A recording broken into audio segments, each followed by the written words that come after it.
Participants attending an international forum in China's Hubei held high expectations for the Belt and Road Initiative.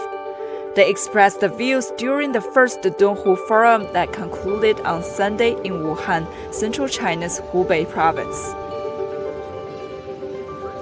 This is having a large scale, is basically undertaking, so that goes beyond academic collaboration, I guess. Whenever there is a collaboration, I think, and reaching out and try to be global, so there's potential benefits. So there are really many problems, not local problems, they become global problems. I hope that this Belt and Road Initiative also will contribute to solving those global problems and offering value that will benefit many societies. We work in 15 countries to produce climate education activities and to engage the public with climate education activities. Actually, Belt and Road Initiative collect people, the leaders in this field from different countries.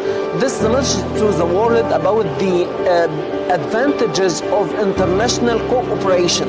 Belt and Road Initiative is a role model in this field by collecting all of these people together to collaborate and exchange experiences.